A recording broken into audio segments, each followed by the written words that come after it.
Welcome again, everybody. That provides a cleaner start for our Zoom recording. I wanted to dive in this morning and continue with what seems to me to be a series of talks about our practice and our place in it and enlightenment. I suppose all of the talks are of a chain in a way, and even if you look at the talks or listen to the talks of different teachers, they all flow in a way. I know that often I'll do a talk and then log on for Tenshin Roshi's talk and go, how is it that these work together? You know, we didn't discuss what we were going to talk about. But I think that's the nature of the practice. In a way, when you're clean and clear about things, everything's always working together. You know, it's like the foot before and the foot behind in walking, and things that at other points in our life might feel disconnected or out of joint somehow seem seamless. But let's see, a few talks back we talked about Tokasan's completion of study, and that one opened with, exhaust the end, and there's instant attainment. So the fact that this true nature enlightenment is always there right with us. And in a way, we just need to exhaust this idea that there's something to attain to clear the realization of it being right there. And then we moved on to Joshu's bowls and wash your bowls. It's like, okay, so you're enlightened, now what? Well, clean that away and get back to work. And that was in the form of, have you eaten your rice gruel yet? Yes, I have. Then wash your bowl. And then there may have been another one in there, but I know last week we dealt with the first of the two case 12s, which was case 12 from the Blue Cliff record. Zwigon calls himself master.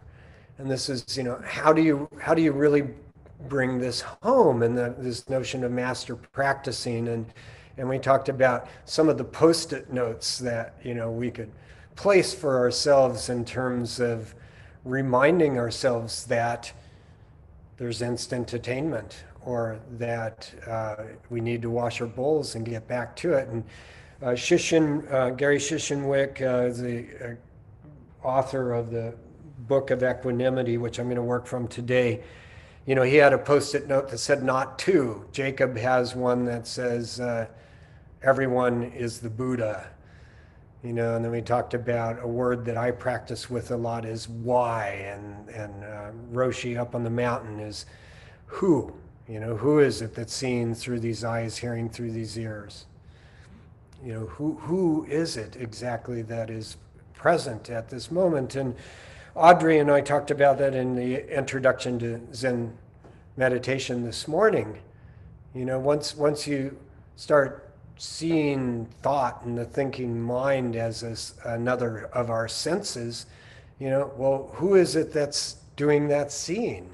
And so always diving deeper into that inquiry of who is that who can take us far. So there's been kind of a, well, there it is. What do I do? How do I keep it alive? And today I thought I'd work with case 12 from the Book of Equanimity, which is Jizo Plants the Field. And those of you that were with us last week, you remember just a little numerology or, Topanga Canyon moment that I had when I was trying to decide which of these two koans to work with, and I went to my notebook, and there on the same page were my notes from one of the koans working with Roshi, and then his Dharma talk from the other koan exactly on the same page of my notebook. So we're doing the other one today. 12:12. So case 12 from the Book of Equanimity, Jizo Plants the Field. The preface to the assembly, which you may have seen in this week's newsletter, when you can't figure out what to write, steal liberally. Scholars cultivate the pen, Orators cultivate speech. Zen students tire of seeing the white ox on the bare ground, and we don't even turn to look at the rootless, splendid herb. How do we pass our days? How do we pass our days? The main case. Attention, priest Jizo asked priest Shuzan, "Where did you come from?" Shuzan replied, "I came from the south." Jizo replied, "How is Buddha Dharma down south these days?" Shuzan answered, "There's a lot of debate going on." Jizo said, "Here it is better for me to plant the fields, make rice balls, and eat." Shuzan asked, "What about the three worlds?" Jizo replied, "What is it that you call the three worlds?" Okay, so that's the main case, and we'll go through it. The appreciatory verse that follows, Zen discussions numerous, altogether artificial. Flowing between mouth and ear, they cause separation. Planting the field, making rice balls, an everyday affair. Unless replete with his inquiry, a person can't know it. Replete with her inquiry, she knows for sure there is nothing to seek. General Shiro, after all, didn't value awards of rank. Activity forgotten, having returned. She's like the fish and birds, washing her feet in the smoky sorrow waters of autumn. Zen discussions numerous, altogether artificial. So what are we to make of all of this? Okay, and you'll see, I hope, why I think this follows in the series. Priest Jizo asked Priest Shuzan, "Where did you come from?" Now this is, "Where did you come from," as we know, is a classic opening line in the body of koans. You get it over and over and over if you're doing koan study in the first of the miscellaneous or Dharmakaya koans. It appears a couple of times. It appears in almost every compilation. Where are you coming from? A seemingly innocent question, which can be answered, I came from the other side of Mount Washington, or I dialed in from Boulder. At one level, it's just a simple question. Where did you come from? Where have you come from? And yet it's a testing question. It's also, what is the state of your realization?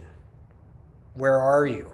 Where have you come from? And so from that point of view, once you've had some glimmer of it, of course, there's no place to come from and there's no place to go to. Exhaust the end and there's instant attainment.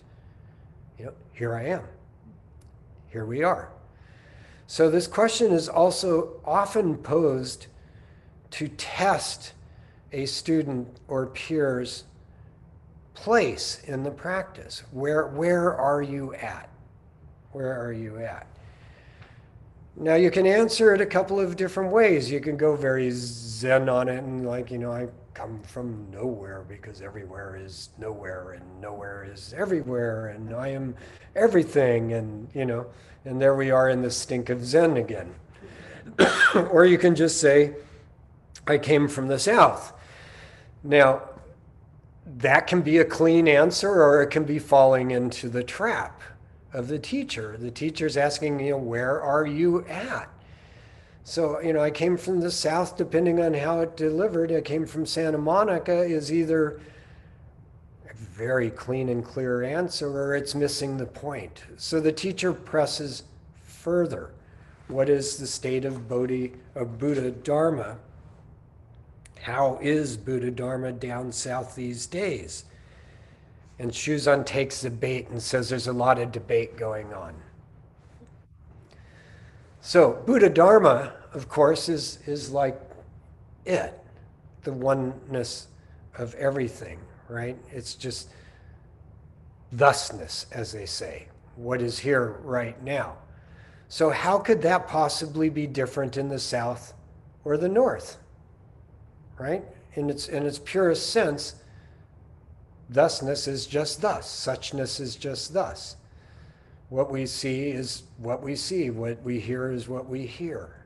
It's right here, right now. So Shuzan says there's a lot of discussion going on, right? And so the first line of the verse points at this. Zen discussions numerous, altogether artificial.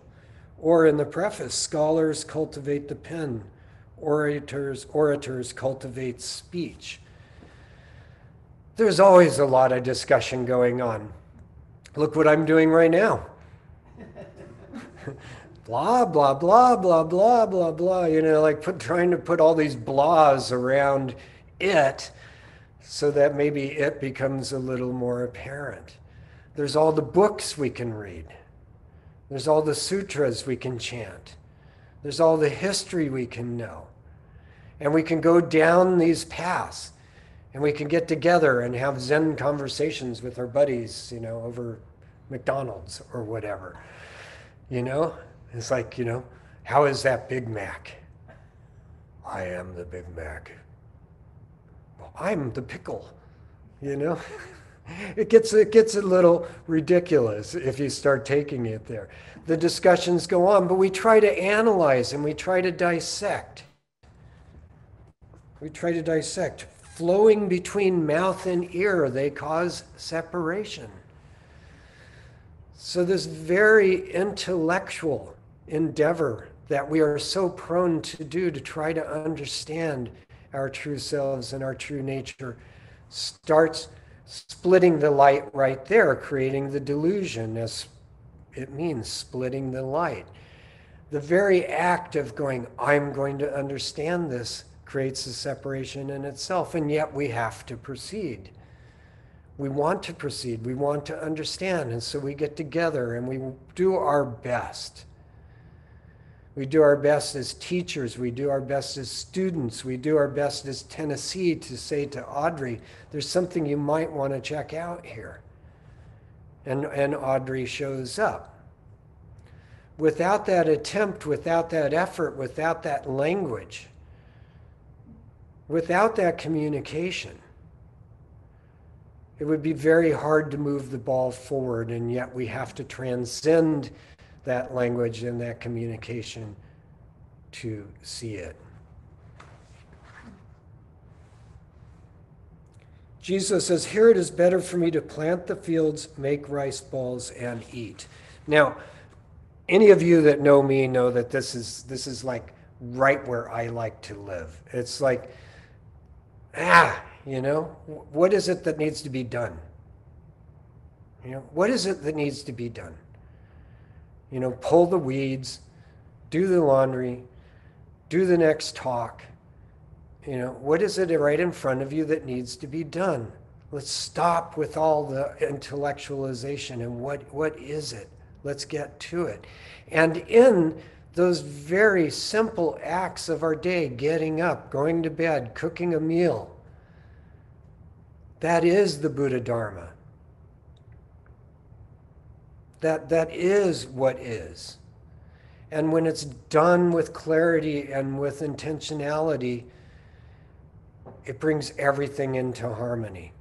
I had the opportunity last night, well, yesterday was a very long day. I was up on the mountain in the morning, finishing the concrete stairs up to the kitchen with Roshi, and then drove down the mountain to get here just in time to go to a housewarming event for which Shile, sitting across from me, was doing the catering.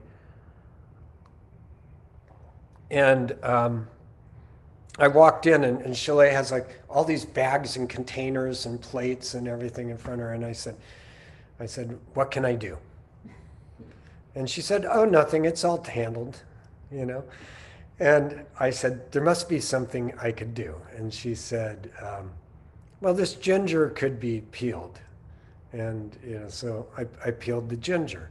And then I said, is there anything else? She said, well, it could be sliced very thinly, you know. So and anything, one thing led to another. And I had a lovely time in the kitchen. moving from peeling the ginger to slicing the ginger to stewing the ginger to to picking the basil leaves to grinding the essence for the juices, because that's what needed to be done. Now, it also happens that I love to cook as much as I love to work with concrete, and it made for a nice evening. But, you know, you walk into a situation, you walk into your life, what needs to be done? What needs to be done? You know, and at the end of the evening, the dishes need to be washed, and you wash the dishes and you put them away. Now, here's the thing. We go into a city folk, you know, we go up to the mountain, you know, where all of a sudden, like, you know, the television is not there and the internet's not there and the bells ring and we find it very easy. All of a sudden, it's very easy. It's like, well, it's time to wash the dishes, so I wash the dishes. Somebody asks me to clean the toilet, so I clean the toilet. Somebody says, cut that wood, and I cut that wood. The bell rings, and I sit down and I do zazen. The bell rings, and I get up and walk. The bell rings, and I sit down and do zazen. You know? A different bell rings, and it's time to chant the meal gata for dinner. And somehow that's very easy, and we just do it, you know? And then we come back down the mountain. Why does it become so difficult? Why don't we just choose? Now I have Lori over there going, clients. Okay. No, Like I said chaos. Chaos and clients. Okay. I'm not negating the fact that Philip has students and Lori has clients and Tal has the organization she works with and Sharma has patients and Brenda Lee has bears and Winston has equations and Jacob has sets and you know, and Galen has properties and Mark has servers and Paul has the morgue to go to, and more about that at some point. You know, anyway, there's always a lot to do, and there's a lot of stuff coming at us. But why don't we hold it in that same space? This is what I have to do next. I'm going to do what needs to be done next. I'm going to plant the fields and eat the rice balls. You know, we didn't have rice balls last night. We had quinoa cakes, I think there was. And the quinoa cakes got all crumbled in the bag, and they weren't cakes. Now they're crumbles, and so, you know, sprinkle them on the salad. Like, who knows? Do what needs to be done with what's right in front of you. Okay? So you hear me say this a lot, right? It's like, what is it that needs to be done? Life is beautiful if you just tackle what's right in front of you, if you're just with the person right in front of you. And then the question often comes back, well, what about saving the world? You know? What else are we going to do? What about saving the world? And Shuzan asks that question. Well, what about the three worlds? In another transmission, it's like a translation. It's, well, what about the world? You know? And so Shuzan's pushing back, going, well, that's all fine and good. Plant the fields, eat the rice cakes, rice balls. But what about the world? And specifically, what about the three worlds? Now, the three worlds are the worlds of desire, or attachment, form, and formlessness. So in our practice, right, attachments, and then the form of things, which, you know, if the bell didn't have a form, it wouldn't ring. If our lives didn't have form, we wouldn't move through them. And then that formlessness which we seek, which is that space in between, the peace, the enlightenment, the realization, you know, that blasts through all of the form and connects it all at the same time.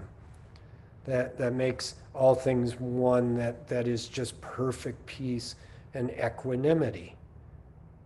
The Book of Equanimity is named that for a reason. Because when we are in that space, equanimity arises. And yet there are attachments, and there is form, and there, is formlessness. Well, what about that?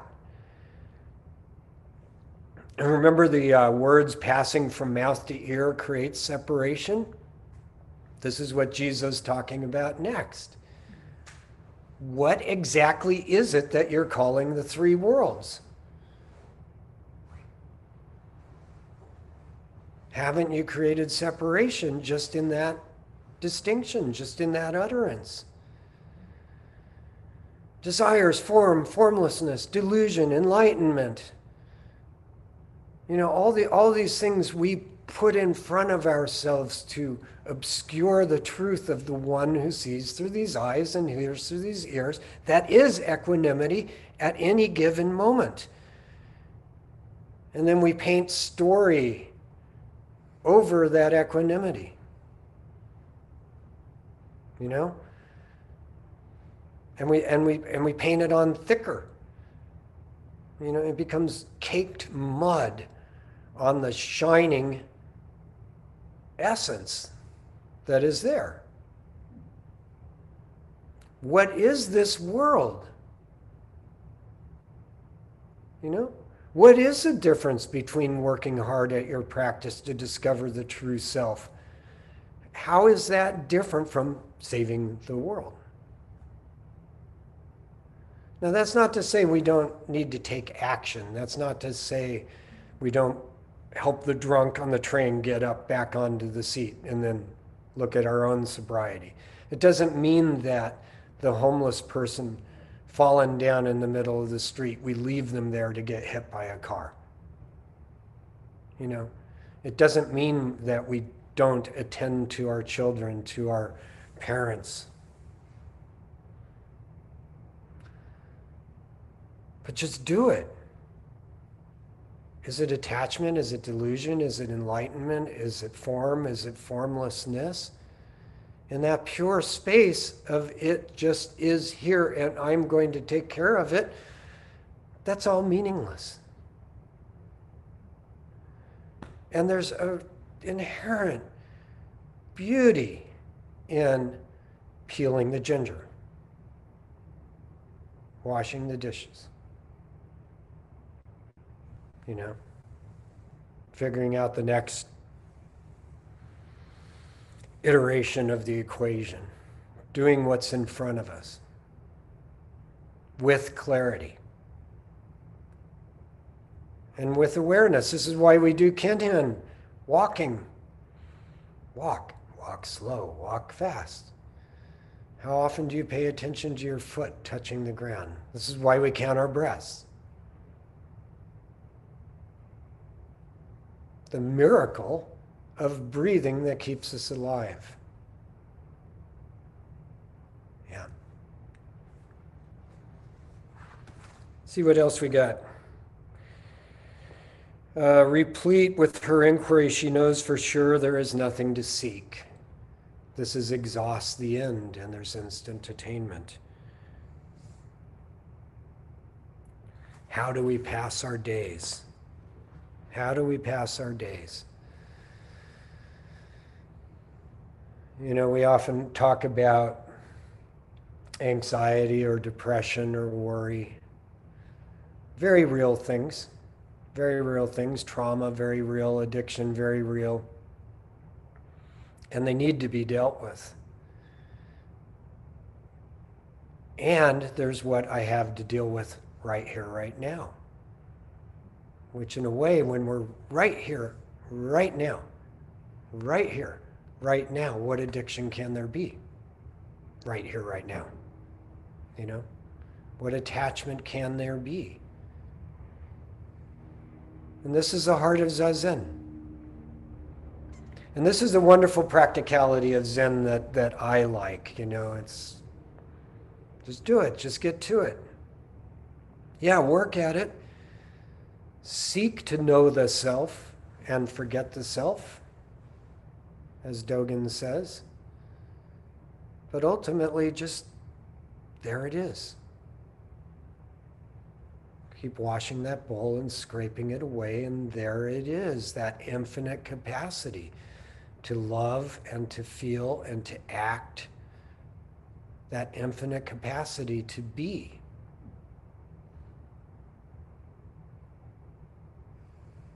And when you are that, Philip, there's Philip, and then all of a sudden Gabriel shows up. There's Bill Butler, and Winston shows up. Every one of you is a manifestation of it. Galen and Mark shows up. Mark shows up, and who knows who shows up? Where did Brenda Lee come from? Aren't we glad she came from somewhere? Where did you come from? Here I am. So, in the doing, in the being, purely is a saving of the world. I don't know what any one of you are going to do. I don't know all the people that Winston touches in his life, but I know that if Winston goes out there cleanly and in the moment, people are going to take note. If Sharma goes into her practice cleanly and in the moment and aware, people are going to be healed. In the first period of Zazen, Lori's cell phone rang as Martine Martinez from New Mexico, who was our plumber, who helped install 3 septic tanks and various other things out on our property. And Lori had the opportunity to work with his partner and do some healing. I don't even know why Martine called, but here we are, several years out of New Mexico, and the Dharma is calling. There's Martine. And Lori picked up the phone and answered it. And that's for each of us. Plant the fields. Cook the rice. Wash the bowl. Exhaust the end. And there you are, and there we are. Galen on Friday nights with the recovery group. Ellen, I don't know you well enough yet, but I am certain that there is some saving of the world going on in your life, whether you know it or not. Paul is in a internship/residency program at Methodist Hospital. Yeah. What does he do? He chooses a hospital because it has a morgue. I can't even remember what it is, but it's like when people need to go see the deceased one's death. Now, talk about choosing to go right into it. This is not your normal candy striper here in front of us on the screen. It's walking into the fire. Yeah, this is like, I'm going to walk right into it because I want to understand. That's what we're about. To me, that is saving the world. Because I could pick a pet cause and go, hey, Prajna Heart, we're going to do this. But I'd rather see it multiplied out 20, 25, 50 times over in everybody's everyday actions of getting up and cooking the meal and going to work and dealing with clients and dealing with patients and visiting the morgue and working with recovery groups and singing songs and saving bears.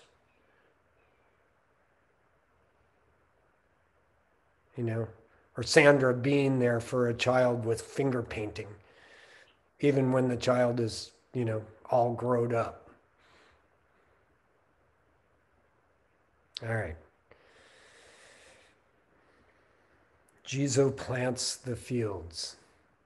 There's another version of the translation of the preface where scholars cultivate the pen, orators cultivate speech. It says scholars plow with the pen, orators plow with their speech.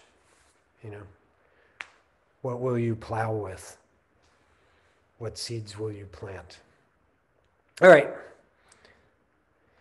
I think in true New Mexico tradition, I've said that's it about 4 times. So I will take my arm off of the window of the pickup truck and let the talk drive away. Let's see what you have to yell out the window. Over to all of you. Bueno. Yeah, bueno. We call it the 4 goodbyes in New Mexico, probably like that up at Forest Falls, Galen, right? You say goodbye to somebody in your home and you walk out the door, and you say goodbye as you're walking out the door, and then you walk to the pickup truck and you say goodbye, and then you're leaning on the side of the pickup and there's more conversation. And then finally, thank God, somebody says bueno. And bueno is the 4th goodbye, and that's when you know you can actually drive away. Yeah. All right, so anyway, I need at least 3 comments and a bueno before you get to go on with the rest of your Sunday. So who will be first?